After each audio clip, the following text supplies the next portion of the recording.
Please. Does Yes. anybody have a question for Marcus? Yes, sir. Have you heard of Trans-Pacific Agreement?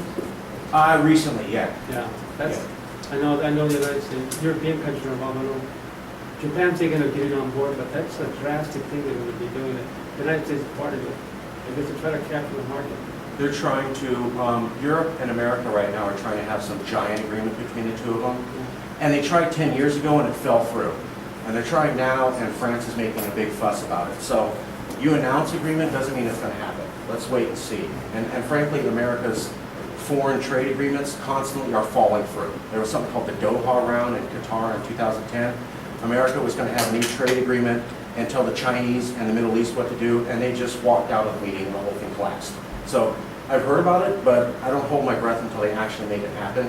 And I'm arguing that America's in a bad position to even get people to sign up on trade with them anymore. You know, like it was no accident that President Obama went to Africa, not just for Nelson Mandela. He's concerned about the markets, everything. He's concerned about China. Yeah. You know, Have you read the comments about the African nations to Obama? They said, great, thanks for coming, where's the money? You're promising 18 million, the Chinese dropped 20 billion. So when we're talking about trade agreements or who's going to visit, Africa is leaning to China and not to America, even with an African-American president. Read the comments, that's what they said. Nice speech, where's the catch? Chinese are building roads, schools, dams, bridges, and actually helping those economies raise up. That's why their GDP is growing up. America only comes up with food aid, which helps for immediate times, but doesn't actually let those people make money and jobs for themselves. So they're preferring China and the Chinese model. Any other questions? Yes, please. You said that your dream of California is becoming this sort of center of negotiation. Absolutely. Like Geneva. Well, Yeah. Switzerland was historically a neutral nation. It was even neutral during World War II. California is part of the United States. Absolutely. How, and then all the other six superpowers don't like us, all of a sudden they're going to come to California and negotiate? For two reasons. Great question. Number one, when Switzerland moved into becoming a negotiation center, it was a state of France. It was not independent. It was after it made a move and the Swiss people said, we want to become a center for commerce and negotiation, that they enacted the secrecy laws and the neutrality laws. That came after the decision. This is why this Swiss dollar is called the Swiss franc, because they were part of France. So France gave them some policy freedoms. We only need some policy freedoms, but still can be connected. That model worked before. I'm arguing that it can work again, particularly because, according to my research in the book, the world feels different about California than it does the rest of America. Best example, Governor Schwarzenegger, I'm not endorsing him or not, when he signed the climate change bill, Prime Minister of England flies from England, Tony Blair, visits Schwarzenegger, does a speech with him, gets in his jet, flies right back to England, doesn't stop anywhere in the rest of America. The foreign minister of Russia, Sergei Lavrov, flew from Russia to Silicon Valley, did another speech with Schwarzenegger, got back in his plane, flew right back to Russia, didn't stop in the rest of America. Everybody heard about the speech, the meeting between the President of China and President Obama that was here in California recently? That was because the Chinese specifically requested that the meeting, the first one ever, be in California. They specifically picked out California. How many of you are aware that California was the actually first site of the UN? So after World War II, yeah, when the world had the choice to pick where they wanted their neutral negotiation center, they picked San Francisco, California. America, because it was funding it primarily, moved it to New York City, which is right next to DC. So the world already knows us as a separate center, already has a positive image about us. We already have the brand and the market. If we get a few policy freedoms, we'll be exactly where Swiss was. And with our good reputation and this history, yeah, we can move into this role. Do you honestly think, though, that the United States federal government would grant the state of California these policy freedoms? Yes. So what I'm suggesting is that California has the ability to design its own immigration policy and trade policy. I know that sounds radical, but how many of you are aware that California already acts as the federal government on environmental regulation and insurance regulation? So we do our own environmental regulation. The feds can't overrule anything that we decide. They gave up that power. Same thing with insurance regulation. You are not a business if you're not concerned about insurance and environment. So business communities have already signed on to the feds giving up power back to America. This has been this case for 10 years. By the way, no other state in America was given up these policies by the federal government. The feds view California as huge and really different and exotic. The land of fruits and nuts, everybody heard that term? That's how you're viewed. I have tons of documentation in the book. Well, perfect example, Teddy Roosevelt, when he was president, 1900. He said California was west of the West. He meant, here's the West, and y'all are weirdos. 2005, everybody remember Glenn Beck? Fox News? 2005, we had forest fires in LA. A couple thousand people were burned out of their home. They're lying in the streets with just a bottle of water and a blanket. Hundreds of homes are burned, 4 firefighters are burned alive. Glenn Beck goes on Fox News and says, a bunch of people who hate America lost their homes today, and begins to laugh. They hear that 3 times that year. There's no protest. It's never taken down. So when I look at comments from 100 years ago to 2005, Dick Cheney calling all of California's Marin County hot tubbers. Anybody hear about the CEO survey last year? Came out, 500 CEOs across America. National news, they printed this. California was the worst for business. Okay. But a business person actually said, I'm so sick and tired of California, I wish they'd go ahead and secede. They printed that in that national report, and they reported that in national news. Does that sound like someone who cares about you? Here, let me point this out. How many of you knew that for 5 years after 9/11, you never got your 9/11 security money? No money ever came for nuclear radiation detectors. It took over 5 years, half a decade. It wasn't until 2006 you got your money. How many of you knew that the Homeland Security Director, Michael Chertoff, said that California is the most terrorist-sensitive location in all of America and the most deserving for money, and yet California never got that money? You're the most likely to get blown up by terrorists, and yet you don't get your funding for half a decade? How does that make sense? Does that sound like somebody who cares about you? Do you know where the nuclear radiation detectors money came from to make sure you weren't blown up? It was a special trucker tax that came in the ports of LA and Long Beach. So you got double taxed for all your chips and all your goods you bought from China. Because you paid federal taxes, you never got protection, then you paid additional tax. Does that sound fair? Anybody remember Jerry Falwell? Jerry Falwell helped George W. Bush get elected. Well, as a return for Falwell delivering the votes to George W. Bush, he got to have a web page on the official White House website. The official White House website that you all paid for, Falwell got to have his own page. He took questions and answers.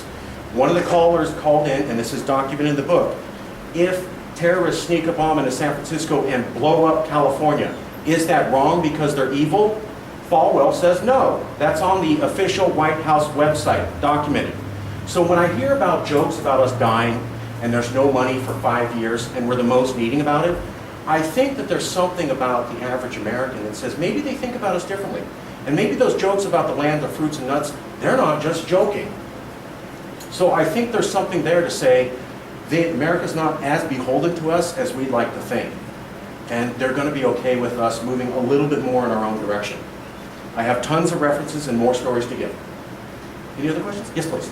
I think they would have to do it now because, in order to have what Bush did, Yeah. you would have to let all the countries just rape you in order to gain that trust back with you. You know what I mean?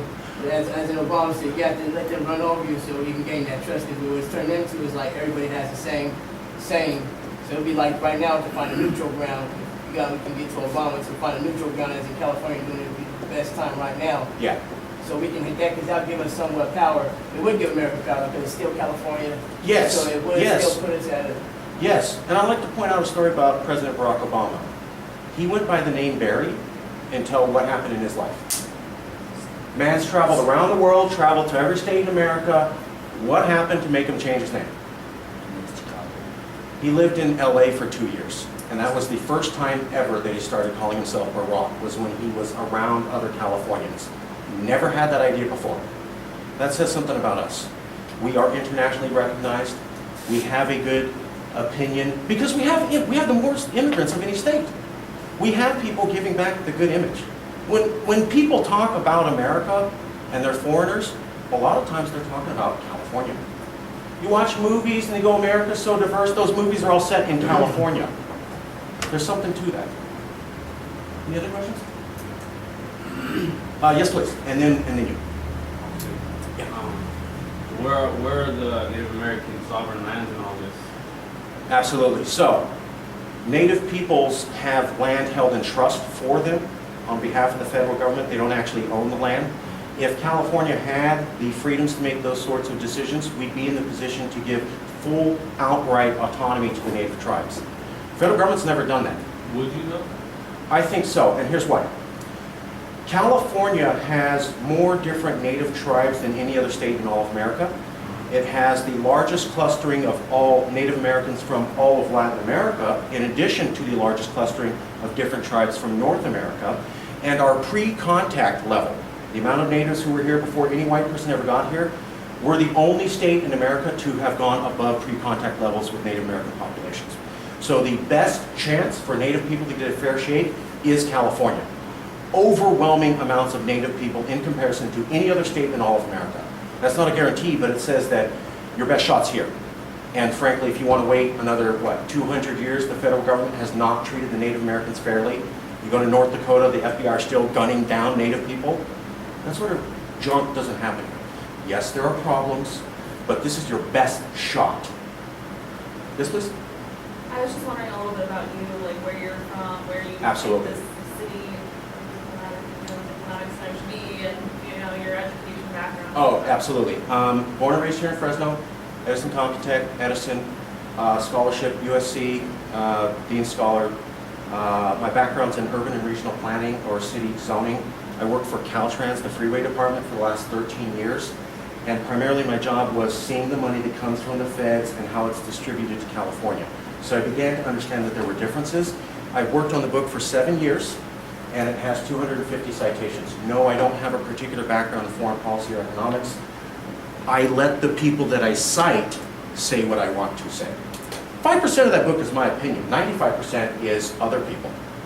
How many of you are aware that the ambassador from China, who was just assigned last month, his first interview, ambassador of China in America, he said, the Chinese want to be part of the world community, but we don't think that the UN and IMF, which you built, are fair to us. So China's looking at how much we actually want to be part of those organizations. That was last month, the ambassador from China said that. How many of you are aware of that? Yeah. The rest of the world isn't buying the old American products, and they don't have to. Any other questions? Yes, please. Yes, I had a comment.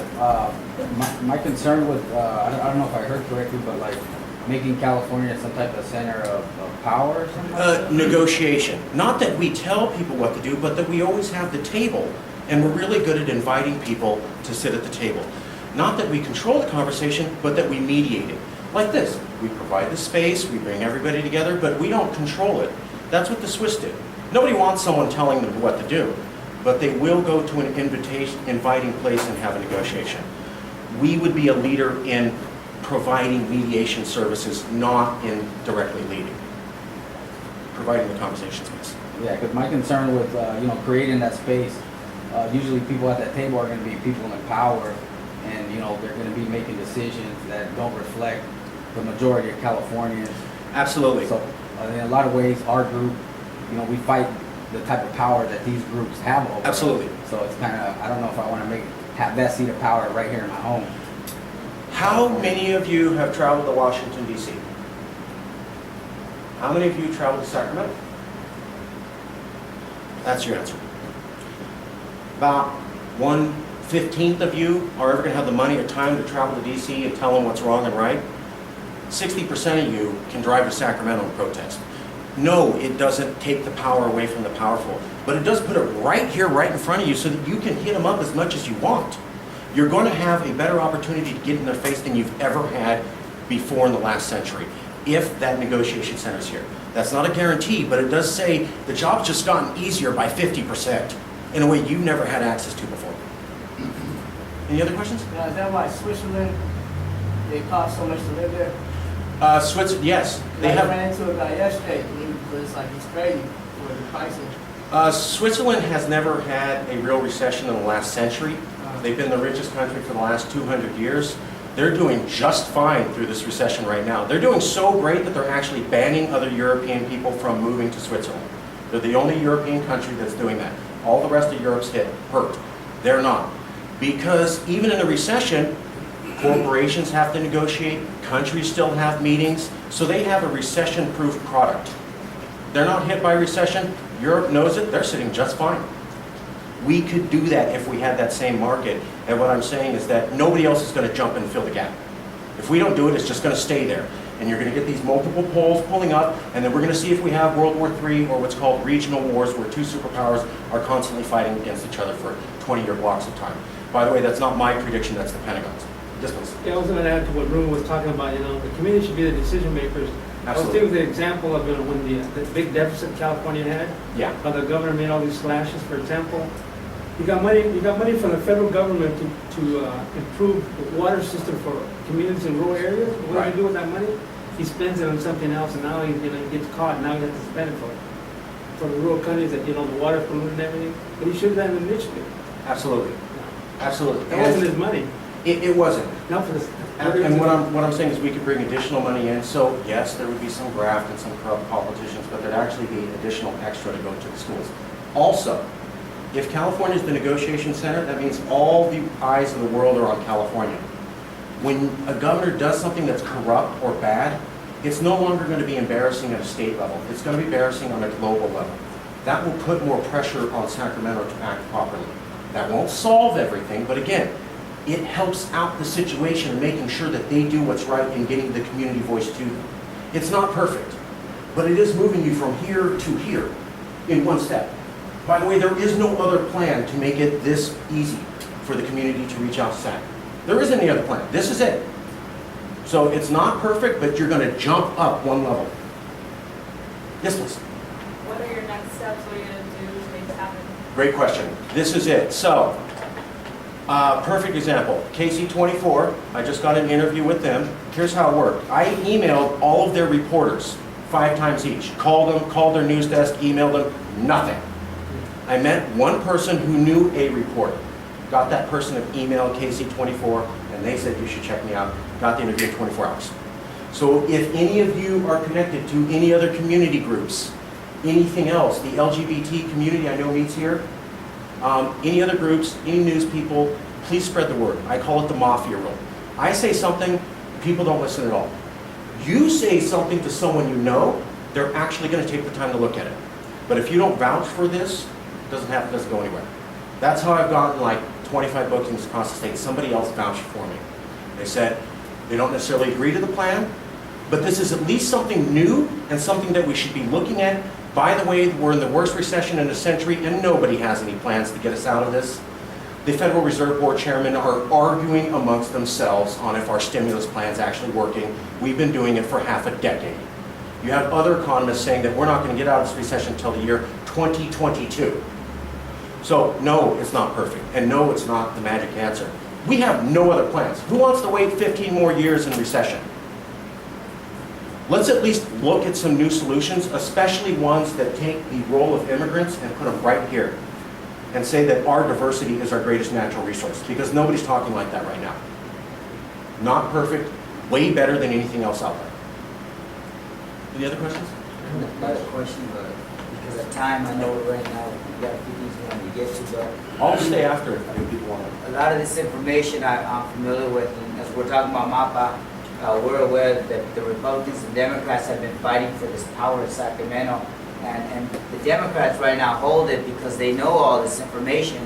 They know that California has all this, and actually, I disagree. I think California is richer than a lot of these other countries because of resources and stuff like that, and the native lands that you mentioned, those natural resources.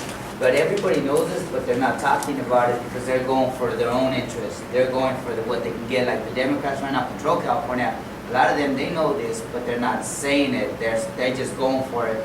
And I think this is where, as to your question, Ruben, I think with some of us who've been organized been involved with organizing, including like what you saw in Chiapas, where they have their own government, where some of us start taking hold of real positions of power, because you're right, Ruben, there's going to be people that's going to step in, like Leticia Perez, who got funded by the oil companies. They were backing her big time. A lot of people are talking about that, but you know, there's a reason why they got their money behind her, not just because she lives there. So all this information, I agree with you, I'm familiar with a lot of this. It's just a matter of who acts, and if we as a community, as people organize, just sit in our hands. And I'm not saying we have to go in and be capitalists, because that's not what I'm saying at all. But what I am saying is that we need to go in and take hold of what for a lot of us, we're born here or we're from native lands, from Mexico, we were here, this is our homeland. And if anything, we have more interest than anybody else, because I think what's gonna happen is somebody might take hold, and then we're gonna be their slaves. We're gonna be the ones working for their wages, low wages. And that's what worries me, is the low wages that are involved. Because India, China, that's how they gotten rich too, from exploiting people all over the world. So that's just my 2 cents. Because I've been listening to you, you're right about all this. My concern is who's going to take charge. Because they're the ones going to be calling the shots. I don't have a guarantee, but if the main discussion of the world is right here, you guys can be right next to it. If it's in DC or Geneva, you got to have a couple $1,000s to be able to fly out there occasionally. So if I can walk right next door and express my opinion, they're going to hear a lot more from me than if I have to take a 12-hour plane flight. Yes, please. Is this conversation already like on the table, or is this something that the people are the ones supposed to bring it up? Oh, are politicians aware of this? I don't know. They're aware. They're aware. Yeah. That's why they invest their money into these corporations. No, not about that. I'm talking about having that like convention thing, whatever, here. Yeah, I'm trying to get word up to them. You know, I emailed every legislator, every state senator. You get a nice little email. Due to the high volume of emails, we can't necessarily read everything, and then no callback. So I'm waiting for someone who knows someone. That's how I've gotten anywhere. Pedro knew Ray, right? If Ray didn't vouch for me, this never would have happened. So I'm trying to get the public involved. Also, that makes sure that it stays more pure versus coming from the top down. If it's the bottom up, then the actual spirit of it stays intact, more likely. All right, I guess we're gonna have to wrap up right there. Thank you. Thank you, Marcus, for coming through.